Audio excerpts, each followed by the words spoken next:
नमस्कार, मेरा नाम प्रियंका मिश्रा है और आप देख रहे हैं आपका अपना पसंदीदा कार्यक्रम द नाउ शो। एनडीए के उपराष्ट्रपति पद के उम्मीदवार सीपी राधाकृष्णन ने आज अपना नामांकन भर दिया है। तो आज आपको यह नाउ शो में उपराष्ट्रपति चुनाव को लेकर वो नंबर गेम भी समझाएंगे जिस पर टिका है उपराष्ट्रपति पद का फैसला, और ये भी बताएंगे कि उपराष्ट्रपति पद के चुनाव में सीएम नीतीश कुमार की ताकत की क्या अहमियत है, लेकिन उसके लिए आपको थोड़ा इंतजार करना पड़ेगा। केंद्रीय गृह मंत्री अमित शाह ने आज संसद में 3 अहम बिल पेश किए, जिसका सदन में विपक्ष ने जोरदार विरोध भी किया है। आखिर वो कौन सा बिल है जिसको लेकर विपक्ष ने हमला बोल दिया? आपको बताएं कि अमित शाह ने लोकसभा में संविधान विधेयक 2025, केंद्र शासित प्रदेश सरकार विधेयक 2025, जम्मू और कश्मीर पुनर्गठन विधेयक 2025 पेश किया है, जिस पर सदन में खूब हंगामा हुआ। सदन में या सदन से बाहर किसने क्या कहा और बिल क्या है ये भी आपको बताएंगे, लेकिन आगे विस्तार से। अब बात दिल्ली की सीएम रेखा गुप्ता के साथ हुई इस घटना की भी करेंगे जिसने आज देश को अपनी ओर खींचा। जानेंगे उस राजेश नाम के व्यक्ति के बारे में भी जिसने दिल्ली के सीएम को थप्पड़ जड़ा। आखिर क्यों, इस पर विस्तार से बातचीत करेंगे। हम अब बात भिवानी की मनीषा की भी करेंगे। मनीषा को न्याय कब मिलेगा, मनीषा के साथ ऐसा क्या हुआ, ये सवाल भी उठाएंगे और ये भी जानेंगे कि अभी तक इस मामले में क्या हुआ और अब आगे क्या होगा। आगे बात बिहार की करेंगे, जहां कांग्रेस अध्यक्ष राजेश राम ने एक प्रेस कॉन्फ्रेंस की और पीएम मोदी के 50 सभाओं का हिसाब मांग लिया। तेजस्वी यादव के सीएम फेस पर क्या कहा कांग्रेस अध्यक्ष ने, आज ये नाउ शो में इस पर भी बातचीत करेंगे। अब बात जेएसएससी सीजीएल परीक्षा रिजल्ट की भी कर लेते हैं, जिस पर हाईकोर्ट की रोक अभी भी जारी रहेगी। कोर्ट ने इस मामले में क्या कहा और सरकार ने कोर्ट में क्या कहा, नजर उस पर भी डालेंगे, क्योंकि मामला छात्रों से जुड़ा है, छात्रों के भविष्य से जुड़ा है। तो चलिए अब खबरों पर एक एक करके विस्तार से बात कर लेते हैं। सबसे पहले बात, उपराष्ट्रपति पद के लिए मुकाबला दिलचस्प होने वाला है। उपराष्ट्रपति पद के लिए चुनाव में एनडीए बनाम इंडिया गठबंधन की लड़ाई साफ नजर आ रही है और आएगी। एनडीए ने सीपी राधाकृष्णन को तो इंडिया गठबंधन ने पूर्व जस्टिस सुदर्शन रेड्डी पर दांव लगा दिया है। उपराष्ट्रपति पद के लिए मुकाबला दिलचस्प होने वाला है। उपराष्ट्रपति पद के चुनाव में एनडीए बनाम इंडिया गठबंधन की लड़ाई अब मैदान में नजर आएगी। एनडीए ने सीपी राधाकृष्णन तो इंडिया गठबंधन ने पूर्व जस्टिस सुदर्शन रेड्डी पर दांव लगाया है। उपराष्ट्रपति चुनाव के लिए एनडीए कैंडिडेट सीपी राधाकृष्णन ने आज यानी बुधवार को अपना नामांकन पत्र दाखिल कर दिया। सीपी राधाकृष्णन के नामांकन के वक्त खुद पीएम मोदी मौजूद थे। इतना ही नहीं, पीएम मोदी खुद उनके मुख्य प्रस्तावक भी बने। सीपी राधाकृष्णन के नामांकन में 2 चीजें साफ नजर आई। पहली, एनडीए की मजबूत एकता, दूसरी नीतीश की ताकत, जिसके बारे में आपको आगे बताएंगे। दरअसल सीपी राधाकृष्णन ने जब नामांकन भरा तब पीएम मोदी के अलावा रक्षा मंत्री राजनाथ सिंह, गृह मंत्री अमित शाह, ललन सिंह, चिराग पासवान समेत अन्य टॉप केंद्रीय मंत्री और एनडीए के नेता भी मौजूद रहे। सीपी राधाकृष्णन ने 4 सीटों में अपना नामांकन पत्र दाखिल किया। इनमें से प्रत्येक पर 20 प्रस्तावकों और 20 अनुमोदकों के हस्ताक्षर थे।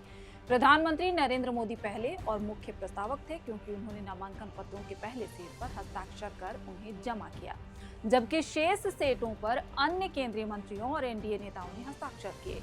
राधाकृष्णन के नामांकन में नीतीश की ताकत इसलिए नजर आई क्योंकि नंबर के लिहाज से एनडीए में भाजपा का सबसे बड़ा सहयोगी टीडीपी है। चंद्रबाबू नायडू की टीडीपी के पास 16 तो नीतीश कुमार की जदयू के पास 12 सीटें हैं। बावजूद इसके नीतीश कुमार की पार्टी के ललन सिंह सीपी राधाकृष्णन के बगल में बैठे नजर आए। ये अपने आप में दिखाता है कि एनडीए में नीतीश कुमार का रुतबा कितना अधिक है। इसे इस लिहाज से भी समझा जाए कि बिहार में अभी चुनाव होने वाला है। ऐसे में इस तस्वीर का अपना अलग सियासी महत्व है। अब बात करते हैं उपराष्ट्रपति चुनाव की संख्या गणित के बारे में। अंक गणित और संख्या बल के लिहाज से एनडीए के सीपी राधाकृष्णन का पक्ष मजबूत है। वर्तमान में लोकसभा में 543 सांसद हैं, जबकि राज्यसभा में कुल 245 सदस्यों में से 233 सांसद हैं।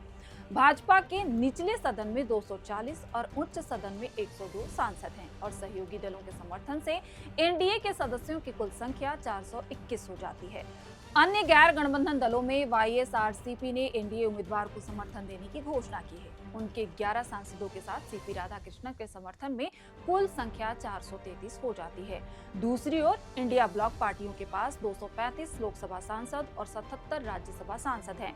उनकी संयुक्त संख्या 312 है और अगर आम आदमी पार्टी के 11 सांसदों का समर्थन मिलता है तो कुल संख्या 325 रहेगी। संसद में गृह मंत्री अमित शाह ने 3 विधेयक पेश किए। इन 3 विधेयक में पीएम, सीएम, केंद्रीय मंत्री या केंद्र शासित प्रदेश के मंत्री को गंभीर आपराधिक आरोपों में लगातार 30 दिनों तक गिरफ्तार या हिरासत रहता है या जिसकी सजा 5 साल या उससे ज्यादा हो तो उसे अपना पद छोड़ना पड़ेगा। अब आपको बताते हैं इन तीनों बिल के बारे में। पहला है government of union territories bill 2025। केंद्र सरकार के मुताबिक अभी केंद्र शासित प्रदेशों में government of union territories act 1963 के तहत गंभीर आपराधिक आरोपों के कारण गिरफ्तार और हिरासत में लिए गए मुख्यमंत्री या मंत्री को हटाने का कोई प्रावधान नहीं है।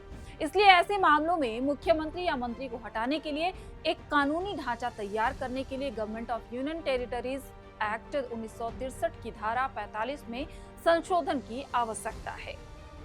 दूसरा है 130वां संविधान बिल 2025। केंद्र ने इस बिल को लेकर बताया कि संविधान में किसी ऐसे मंत्री को हटाने का कोई प्रावधान नहीं है जिसे गंभीर आपराधिक आरोपों के कारण गिरफ्तार किया गया हो और हिरासत में लिया गया हो। इसलिए ऐसे मामलों में प्रधानमंत्री या केंद्रीय मंत्रिपरिषद के किसी मंत्री और राज्यों या नेशनल कैपिटल टेरिटरी दिल्ली के मुख्यमंत्री या मंत्रिपरिषद के किसी मंत्री को हटाने के लिए एक कानूनी ढांचा तैयार करने के लिए संविधान के अनुच्छेद 75, 164 और 239A में संशोधन की जरूरत है। और तीसरा बिल है जम्मू कश्मीर पुनर्गठन बिल 2025। जम्मू और कश्मीर पुनर्गठन अधिनियम 2019 के तहत गंभीर आपराधिक आरोपों के कारण गिरफ्तार और हिरासत में लिए गए मुख्यमंत्री या मंत्री को हटाने का कोई प्रावधान नहीं है। जम्मू कश्मीर पुनर्गठन अधिनियम 2019 की धारा 54 में संशोधन के बाद गंभीर आपराधिक केस में गिरफ्तार और हिरासत में लिए गए मुख्यमंत्री या मंत्री को 30 दिन में हटाने का प्रावधान होगा। हालांकि इस बिल को जेपीसी में भेज दिया गया है। विधेयक पेश करने के बाद अमित शाह ने कहा कि इसे संयुक्त समिति को भेजा जाना है। चलिए, ये तो मैंने आपको बिल के बारे में बताया। अब आपको बताते हैं कि आज सदन में जब ये बिल पेश किया गया तो उसके बाद क्या हुआ। सदन में इस विधेयक का कांग्रेस और एआईएमआईएम ने विरोध किया। विपक्ष ने सदन में जमकर हंगामा किया।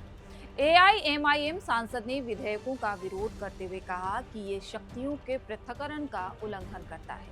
ये कार्यकारी एजेंसियों को न्यायाधीश, जूरी और जल्लाद की भूमिका निभाने का अधिकार देता है। ये विधेयक अनिर्वाचित लोगों को जल्लाद की भूमिका निभाने का अधिकार देगा। कांग्रेस सांसद मनीष तिवारी ने कहा, मैं इन तीनों विधेयकों को पेश किए जाने का विरोध करता हूं। ये विधेयक संविधान के मूल ढांचे को पूरी तरह से नष्ट कर देता है। ये विधेयक राज्य के उन संस्थानों द्वारा राजनीतिक दुरुपयोग का रास्ता खोलता है जिनके मनमाने आचरण पर सर्वोच्च न्यायालय ने बार बार आपत्ति जताई है।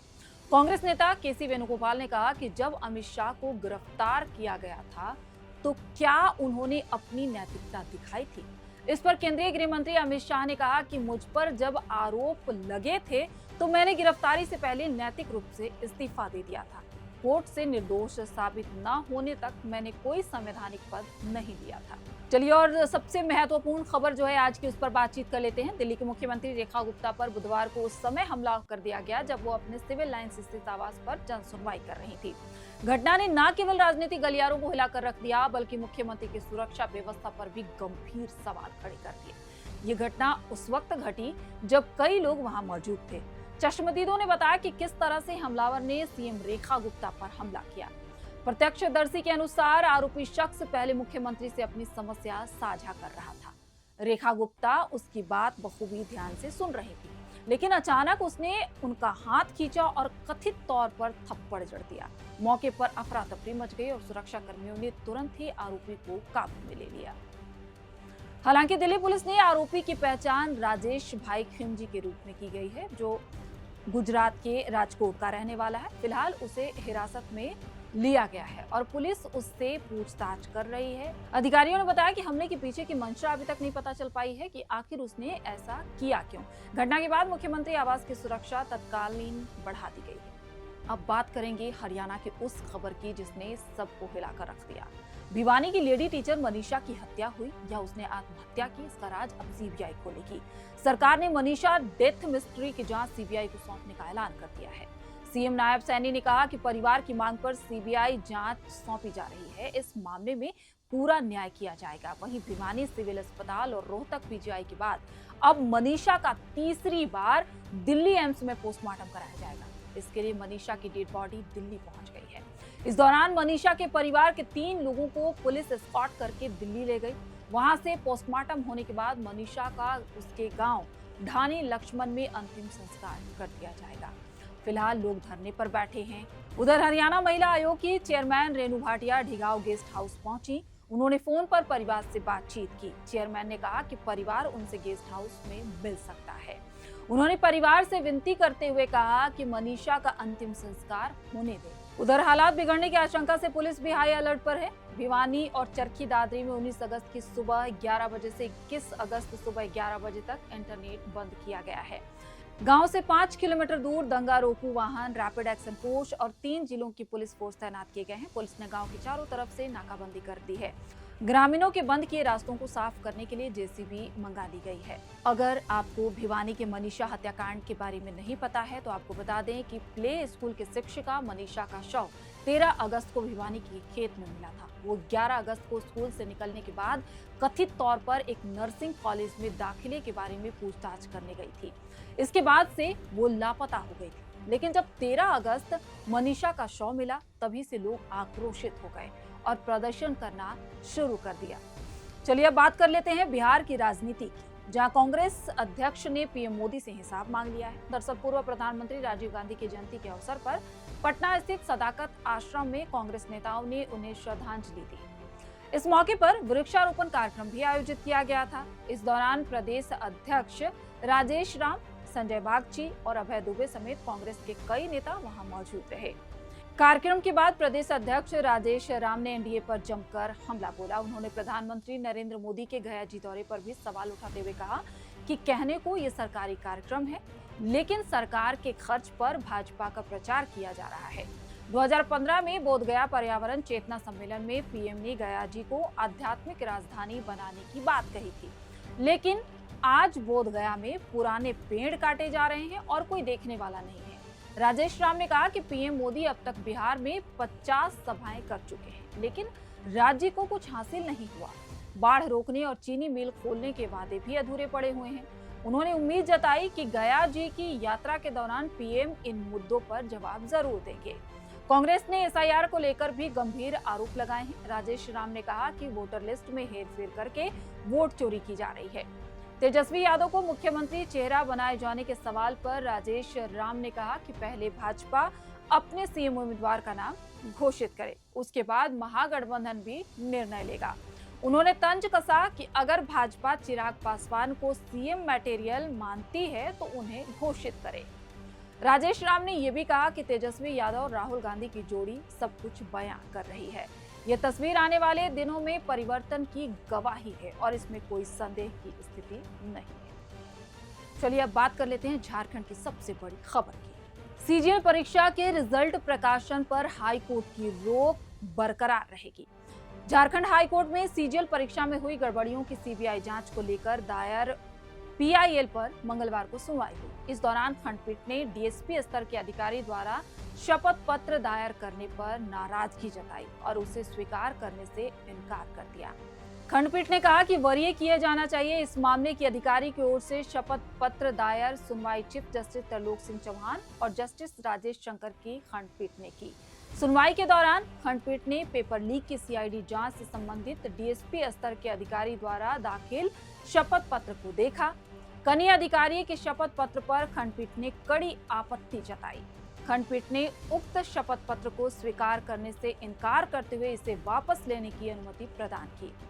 उच्च अधिकारी द्वारा शपथ पत्र दायर करने के लिए 2 सप्ताह का समय प्रदान किया। खंडपीठ ने कहा कि पेपर लीक मामले की जांच की निगरानी उच्च अधिकारियों की एसआईटी से होनी चाहिए।